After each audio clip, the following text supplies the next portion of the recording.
Welcome to the Owner's Box. We have another great episode for you, and this one's a personal one for me because our guest today is an entrepreneur from the real estate industry, and I took a lot of inspiration as an entrepreneur from my mom, who was in the real estate business also.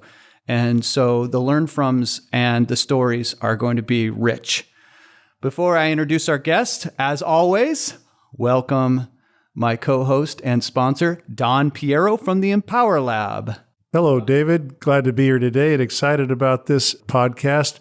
We've named these each week, and I think this one we're going to call the Brokerpreneur as we hear his story about the evolution of his business.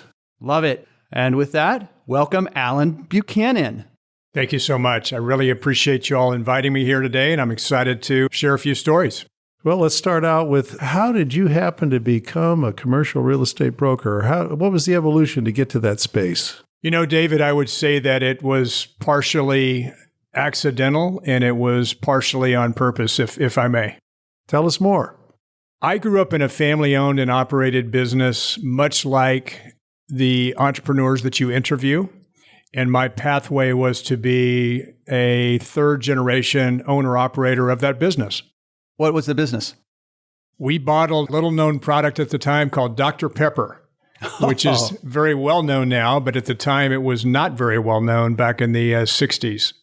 I remember Dr. Pepper was in the slogan 10, 2, and 4, something like that. It was indeed. And if you're a true Dr. Pepper aficionado, you know that there's no period after doctor. Oh, well, good to know.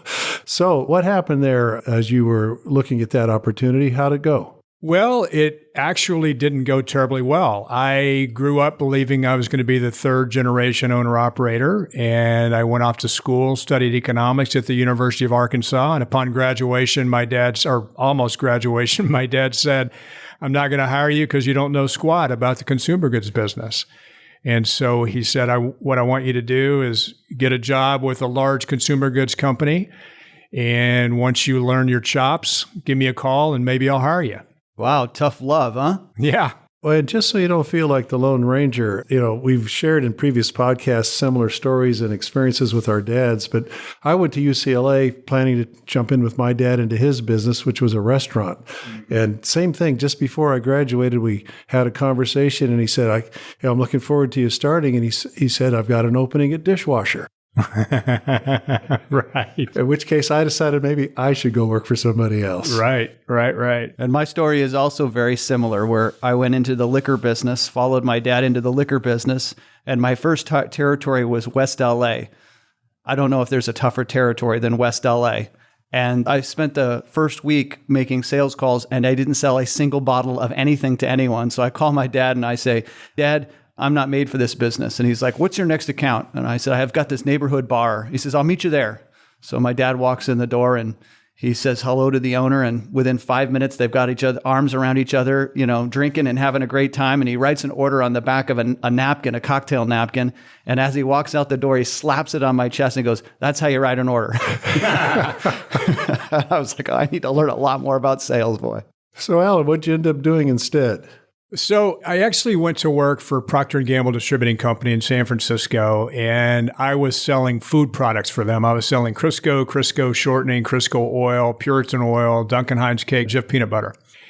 And if you don't believe that selling Crisco shortening to an Italian grocer is a tough sale, to your point about selling alcohol in West LA, that was one of the toughest things I've ever done. And here I was, this kid from Arkansas. I'd never been really outside the confines of the state of Arkansas. And here I was on the West Coast all by myself trying to sell Crisco shortening, which no one at the time wanted. But that was really a learning field for the career to come, if you will. So the career that came was the commercial real estate, correct? Career that eventually came was commercial real estate. I realized that but I realized that as your responsibilities grew in the consumer goods business, so did your geography. And I found myself on an airplane 3 or 4 nights a week, which really, with a young family, wasn't the model that either my wife or I had envisioned.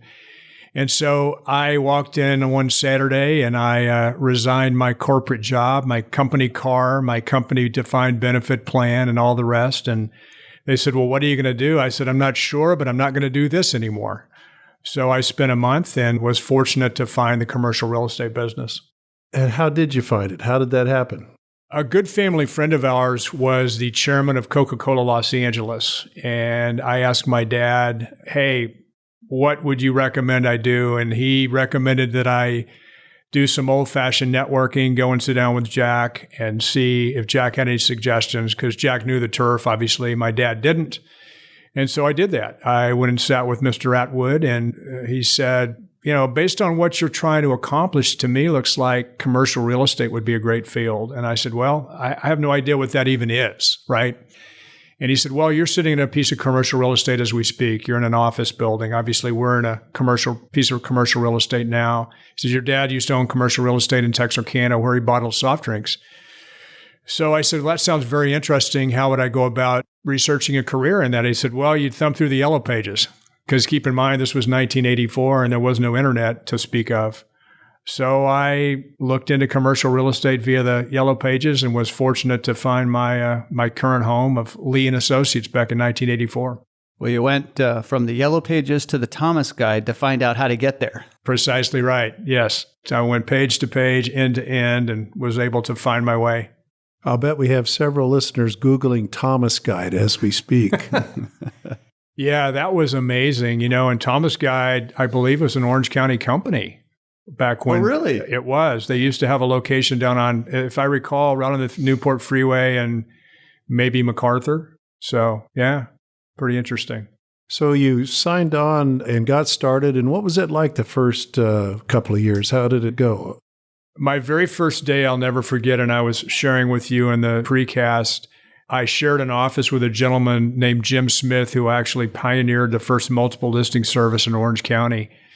And my very first day, I walked in and they said, there's where you sit. Here's how you work the phone. Here's the phone book. See you for lunch. And that was my training. And I was fortunate I had a couple of gentlemen who agreed to train me. One, actually three are still around. The Earnhardt brothers, John Earnhardt, Paul Earnhardt. And then at the time, their third member of their three amigos was Doug Himes. And they were kind enough to put me on a couple of listings and kind of point me in the right direction. So it sounds like between those guys and your dad's friend at Coca-Cola, there were some mentors that you can look back and reflect on. Absolutely. I would say much more so the Earnhardts, because they gave me my start in the business and they were there to sort of catch me when I fell, so to speak. I wish, candidly, I had spent more time with Mr. Atwood, because what a phenomenal resource and what a phenomenal gentleman. And I don't even know if Mr. Atwood is still alive, but he was truly a charismatic individual, corporate CEO like none other. And I know I could have gleaned some incredible insights from him had I taken that opportunity. We've all had highs and lows in our journeys in life and work. In this career, what are some of the stories that you could share about highs and lows in your path? Probably the greatest low that I experienced was early. So I started in 1984, and 1992 was really the first recession that I experienced. And it started in 1990 when Iraq invaded Kuwait and we had the first Gulf War. And literally in a day, the activity in the industrial real estate market just stopped.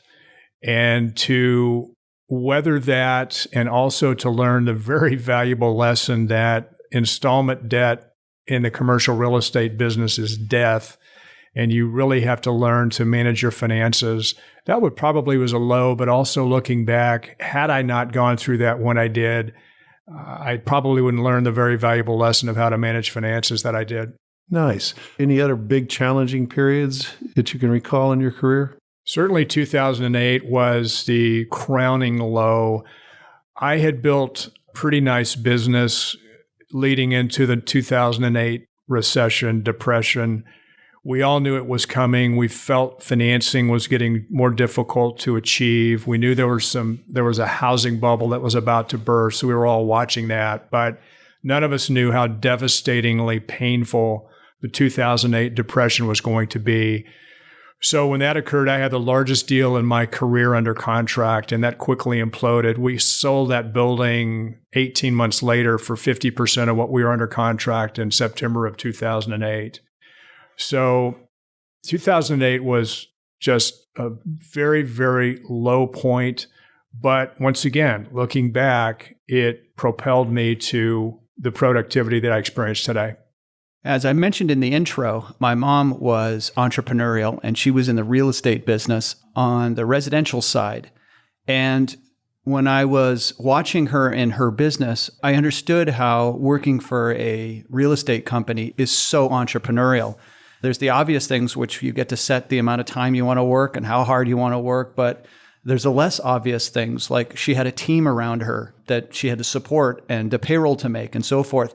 Can you relate your experience and where you were, where you are to that sort of whole entrepreneurial journey? Absolutely can. And I appreciate the question. Folks don't typically think of being a real estate entrepreneur as that, as being an entrepreneur. But if you choose the company that you work for carefully, you're able to do things like decide on the hours, decide on the clientele with whom you transact, decide on what days of the week you work, decide on how you're going to market yourself as a practitioner, decide on how you staff your team. And to your point, our team now consists of 4 people, myself, a transaction coordinator, an assistant, and a research analyst, if you will. And we've built all of that from the trials and tribulations over my past 38 years in the business. And it's a beautiful business in that regard. The great thing about commercial real estate is you don't have employees, typically. I do have a team, but I don't really count those as employees, I guess, because they're independent contractors. Secondly, you don't have inventory. So you don't have to worry about peak seasons and dry seasons and what have you. And you're able to really call your shots, work when you want to work and with whom. So I really enjoy the entrepreneurial aspect of it for sure. Now, your specialty is industrial real estate, which means that you're working with a lot of owner-operators who want to buy their buildings as part of their succession planning and retirement planning and so forth. And Don, you can probably speak to this much more eloquently than I can. But when I'm talking to CEOs, and I know Don is doing the same thing, we're always encouraging business owners to look at the real estate that they're renting, to make that as part of the overall business. And in many cases, you see that being the more successful element of their transactions. I'd love to hear from both of you guys on your perspective of that. Well, I'll step in first. I was lucky enough to be in the industrial real estate business early in my career. In fact, somehow I think Alan and I must have crossed paths. But one of the things that was a lesson I learned early on is that regularly I would help somebody sell a building at the same time as they were retiring or selling their business. And more often than not, that building would sell for 2 times or 3 times what the business would sell for. And made a serious note to self going forward that real estate ownership can and usually is a significant part of a person's portfolio, and they should really consider it. How about for you, Alan? I would absolutely echo that. My practice primarily stems around family-owned, family-operated manufacturing logistics companies, much like the company that you own, David. And I see countless examples of just what you mentioned. The only big difference is, as opposed to a 2-fold multiple, it's more like a 6-fold multiple, 7-fold multiple.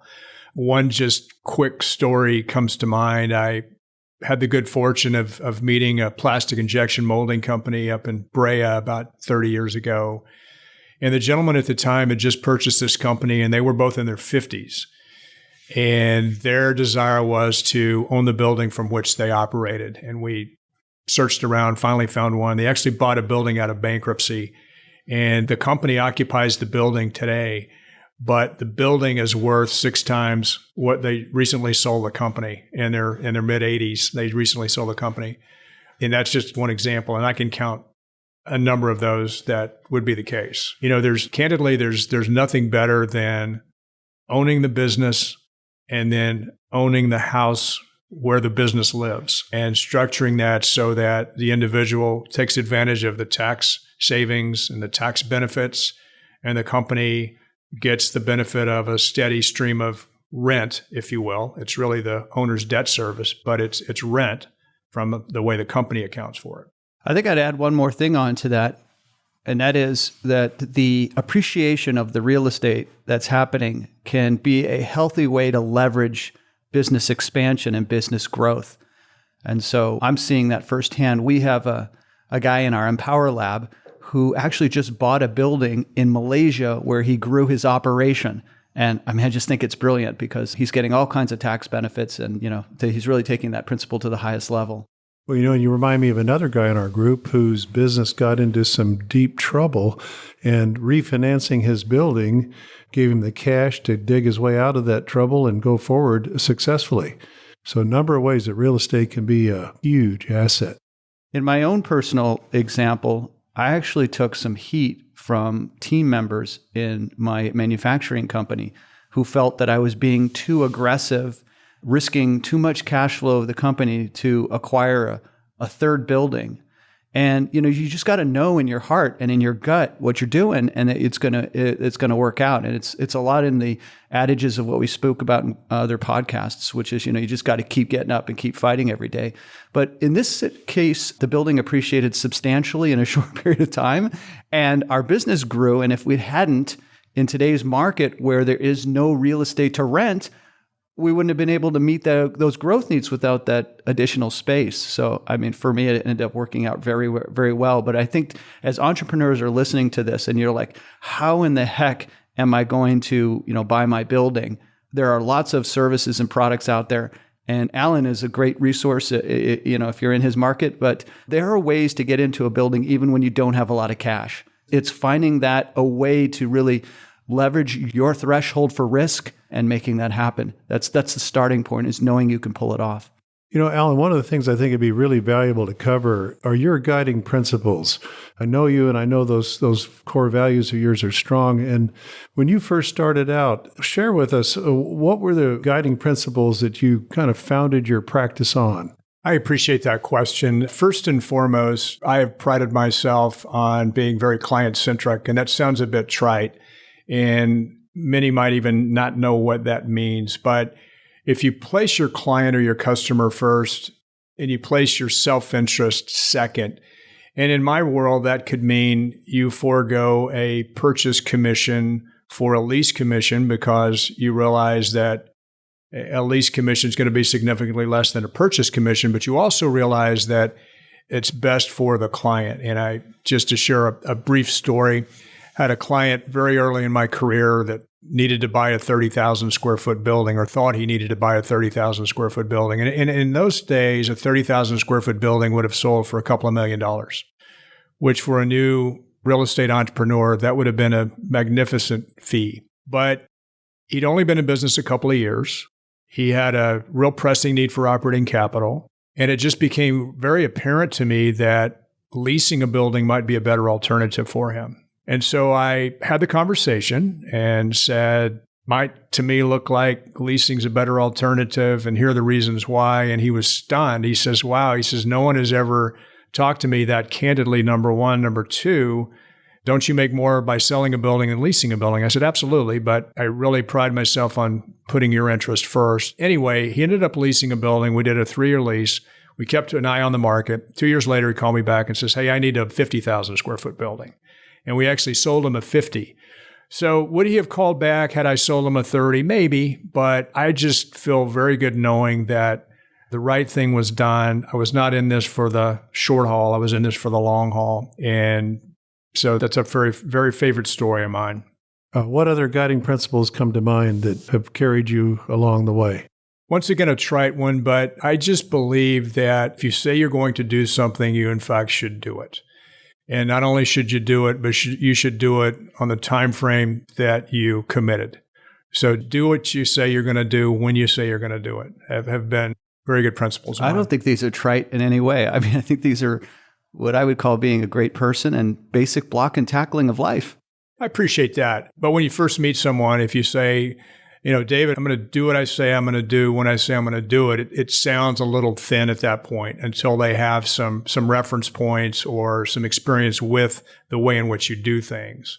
Yeah, you remind me, I had a mentor once that said to me, don't say it, just do it. Right. I was raised in the South. I was raised in Arkansas, and I benefited from a couple of really amazing people in my life. One was my paternal grandfather, who founded the Dr. Pepper Bottling Company in Texarkana. Not the Dr. Pepper Bottling Company, but the Buchanan Bottling Company, I should say.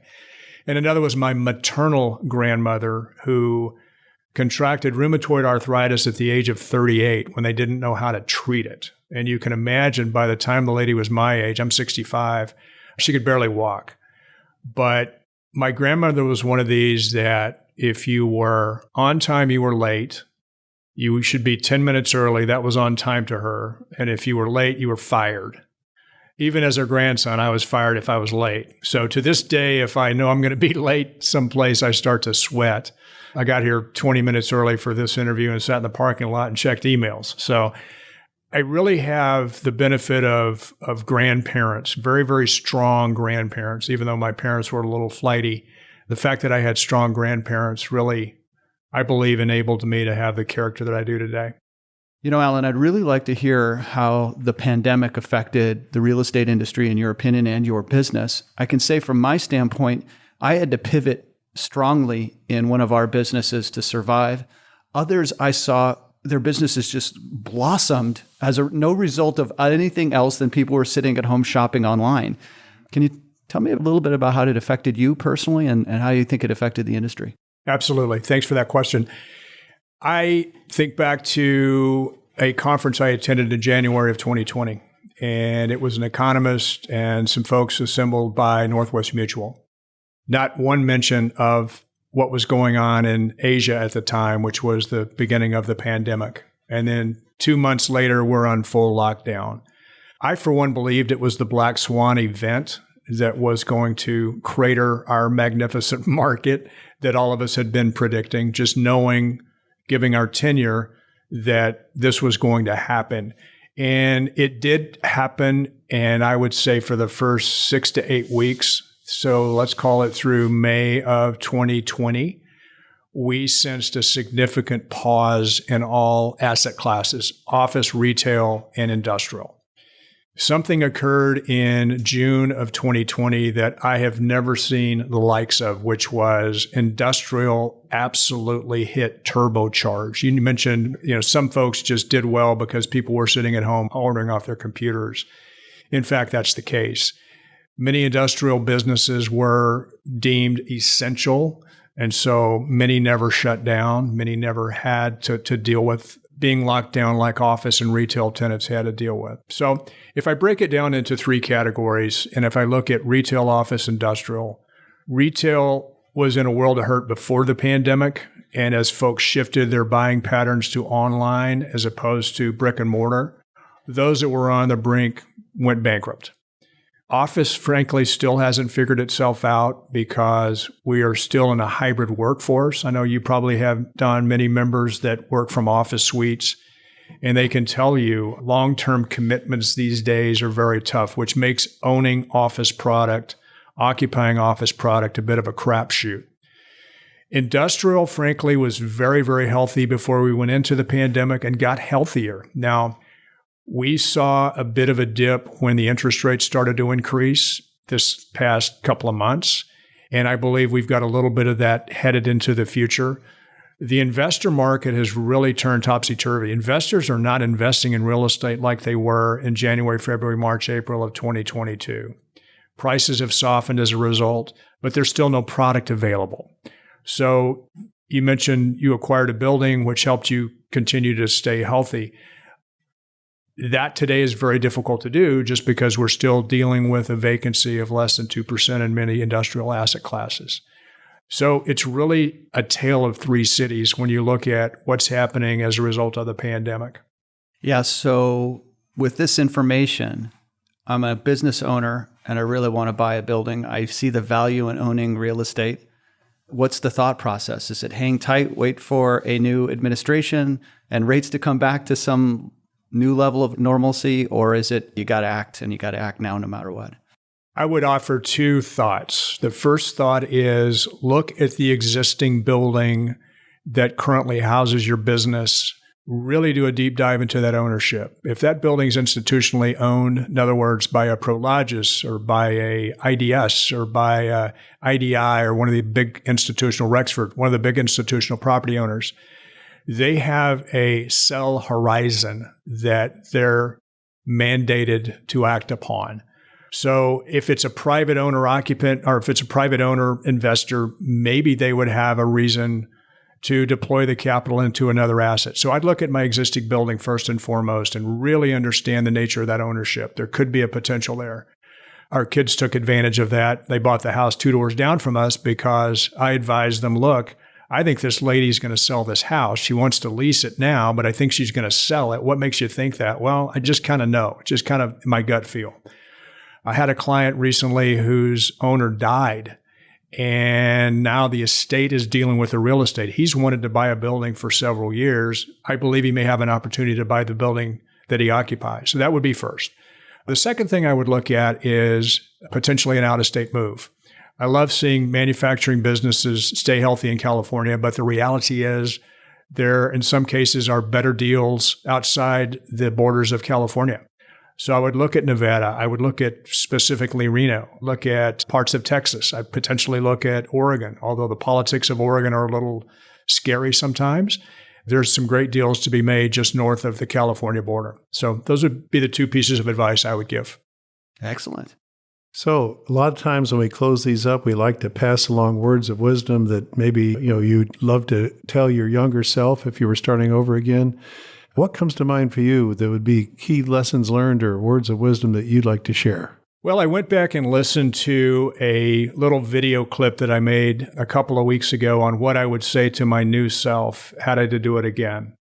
And I would share a couple of brief things. The first thing I would share is, in my world, I wish I had developed a strategic network a lot earlier. And by strategic network, those are folks that are going to see a transaction or see a customer requirement before you do.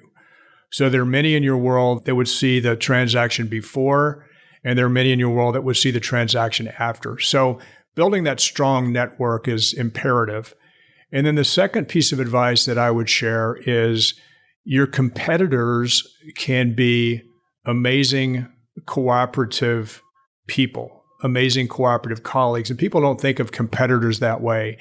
But in my world, competitors can be amazing referral sources. If you think about the legal profession, if you think about the medical profession, they rely upon referrals from competitors, if you will.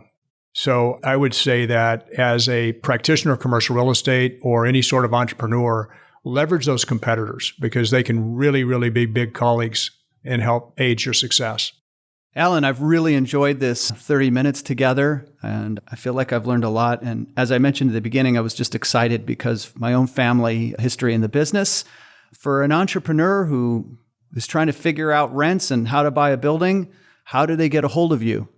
They can get a hold of me one of 3 ways. They can email me at Buchanan, and it's spelled Buchanan, at lee-associates.com. They can certainly call me at area code 714-624-3896. And may I offer a quick bonus to your listeners? Sure. I'm hosting a complimentary webinar on October the 6th at 10 a.m. in the morning Pacific Daylight Time.